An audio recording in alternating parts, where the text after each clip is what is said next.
This month is the 100th year anniversary of the sinking of the Titanic, which sank April 15, 1912.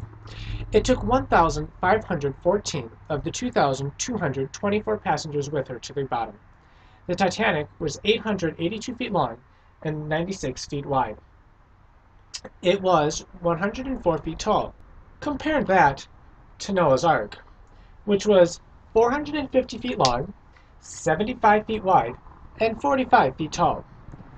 Noah's Ark had 8 humans on board, all of whom survived, and up to 16,000 animals, of whom, well, they all survived as well. Now, there are several other comparisons that I would like to make between the two boats. The Titanic was made with around 30,000 tons of steel. The Ark was made out of wood. Now, of course, the Titanic was made by man using man's plans, Harland and Wolff's to be exact. Now, the Ark was made by man using God's plans. You see, God told Noah exactly how he was to build the Ark. The Ark had one door and windows possibly along the top. It also had no lifeboats. The Titanic had quite a few doors and 20 lifeboats. Of course, those 20 lifeboats were not enough to save all the people that were on board. The Ark didn't need one. In fact, as you can see in the cartoon here, they didn't even need life preservers on the Ark, because the Ark was the life preserver. Now that we have most of the comparisons out of the way, I'd like to read to you out of the Bible. We're going to begin in Genesis chapter 6, verse 14. Make thee an ark of gopher wood. Rooms shalt thou make in the ark, and shalt pitch it within and without with pitch. And this is the fashion which thou shalt make of it. The length of the ark shall be 300 cubits, the breadth 50 cubits, and the height 30 cubits. A window shalt thou make in the top of the ark, and a cubit shalt thou finish it above, and the door of the ark shalt thou set in the side, with lower, second, and third stories shalt thou make it. And behold, I, even I, do bring a flood of waters upon the earth to destroy all flesh, wherein is the breath of life, from under heaven, and everything that is in the earth shall die. But I will establish my covenant, and thou shalt come into the ark, thou and thy sons, and thy wife, and thy sons' wives with thee. And of every living thing of all flesh, 2 of every sort shalt thou bring into the ark, to keep them alive with thee. They shall be male and female. Of fowl after their kind, and of cattle after their kind, and of every creeping thing of the earth after his kind, 2 of every sort shalt thou take unto thee, to keep them alive. And take thou unto thee of all food that is eaten, and thou shalt gather it to thee, and it shall be for food for thee and for them. Thus did Noah according to all that God commanded, so did he. So, to wrap this up, I have really only one more thing to say. Will you live your life like the Titanic or the Ark? Will you go living your life believing that there are many ways to heaven and end up in hell? Or will you trust in Jesus Christ, the door to heaven, and get aboard the Ark of Salvation? This is Isaac, signing off.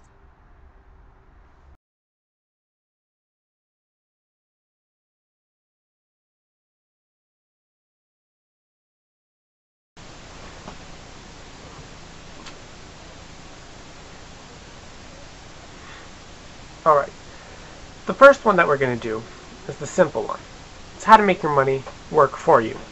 We've got a collection of pennies and nickels, and then paper toweling that goes and fits in between them. You don't want to have lots hanging off the edge, so we're going to go take them and then just trim them all around the edge like that, so that the paper toweling fits nice and close to the actual shape of the coin. Okay? Now we need to do that for the rest of these, so I'll go do that now.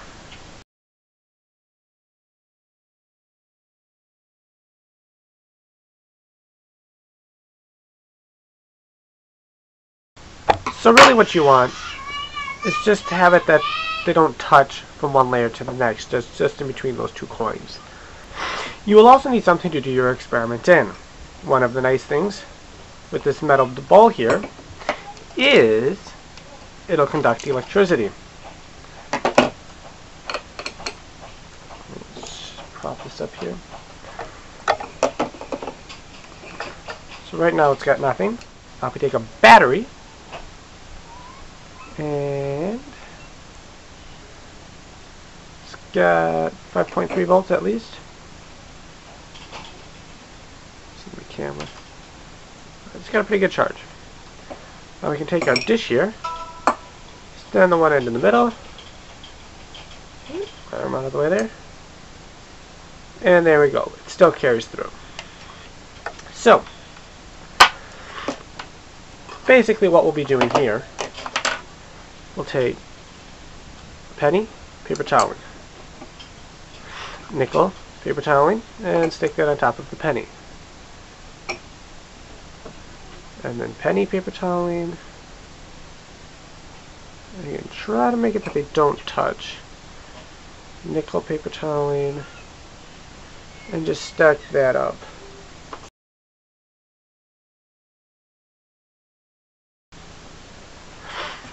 And then on the top one, top penny, you don't want to have anything. So we've got a nice little stack there. Sort of see that? Multi-layered fruitcake. Now I'll just do a test with the dry. We've got a stack of coins in the middle. Contact on the outside, contact on the penny, nothing. Here's our camera. There we go, nothing. Now, we'll take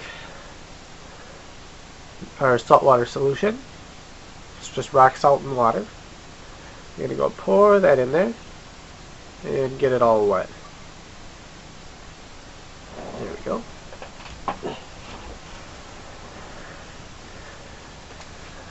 Now all the paper toweling is soaked with the salt water. I'll do it again.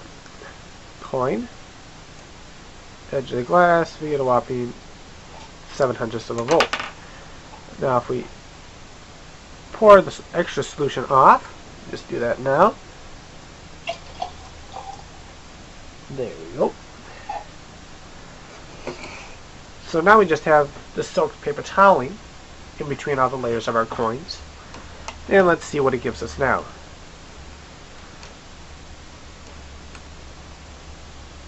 Can you see that? 0.36 volts. Pretty good. Get the ropes or wires entangled here. There we go.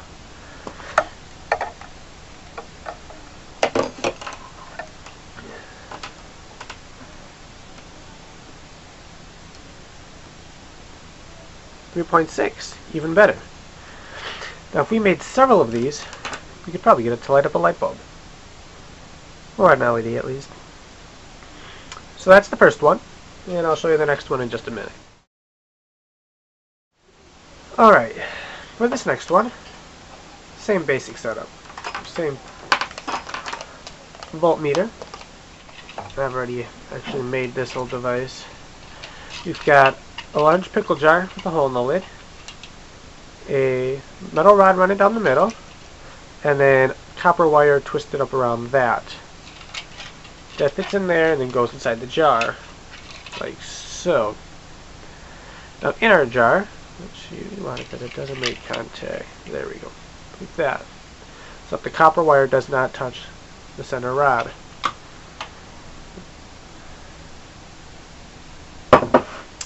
And here's our pickle jar.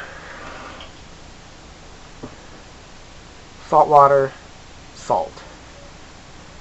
So what we're going to do is just take the rod here, push it down into that, grind it into the salt.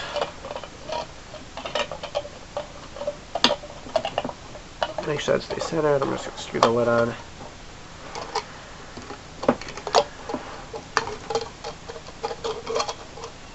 And we now have our two contacts. So, we'll turn it on. Show 0. So we got one on the copper, one on the rod in the middle. And we've got basically, oh well, you actually get quite a few volts out of there. Basically 2/10 of a volt. Not much. Now if we had more surface area on either of the copper or the center rod, that would also bring our voltage up. What this one here was modeled after was the Baghdad battery. It looked something like this. It's roughly a 2,200-year-old clay jar. This is a more lifelike replica of it, clay jar.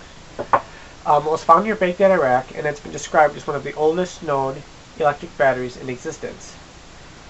The clay jar and the other parts of it are in the National Museum of Iraq and have been attributed to the Parthian Empire, an ancient Asian culture that ruled most of the Middle East from around 247 BC to around 228 AD. The jar itself dates to sometime around 200 BC. It was first described in 1938 by German archaeologist William Koing, and to this day it's uncertain whether he actually dug it up himself or if he had just found it archived in a museum. Now, of course, you're looking at, how's that a battery? Well, in the center hole here, there would have been a rolled up copper tubing that went all the way down to the bottom, and then suspended in that copper, there was an iron rod that stuck all the way through it. Then at the top there was asphalt that was holding it in place, that the iron rod would not touch the copper tubing. What happened was if you were to fill it with an acidic solution, vinegar or grape juice, anything like that, you would actually be able to generate electricity, much like a battery. In this particular one here, I don't have all that much surface area, but I mean, even so, I can still get 2/10 of a volt, so that'd be 1/5 of a volt. Depending on the surface area and the acidity, you can get anywhere up to like 2 volts out of a battery like this. If you would hook up multiple of them, they've actually been able to gold plate objects using batteries just like that. So the last video that I did was about dinosaurs. I've got the link for it below. Now, I didn't get many comments from that. I would like to read to you some of them that I did. The first one I'd be reading would be from Ian Juby. He actually would usually be doing a weekly show called Genesis Week. I would suggest that you guys go over to his YouTube channel, Wazulu, or just go to wazulu.com or genesisweek.com and go subscribe to his videos. But his comment reads this. Ha, nice. Everything must be a rock. Good point. Where does it stop? Everything should be classified as an amoeba. The Science Foundation then replied to his and said, it stops when the person actually learns about cladistics. I know learning is a foreign concept to you, but you ought to try it. It doesn't hurt. You'll notice the Science Foundation wants me to change to fit what he believes, but he's not willing to change what he believes to fit what I believe, even though what he believes has been proven wrong. And then I have one other comment that I would like to read. This one again is also from the Science Foundation. This one, they're referring to what I had said at the 2-minute and 13-second mark, where I had said, does this mean we're all just amoebas? And here's the response. Again, starting from my comment at 2:13. Does that mean we're all amoebas? No.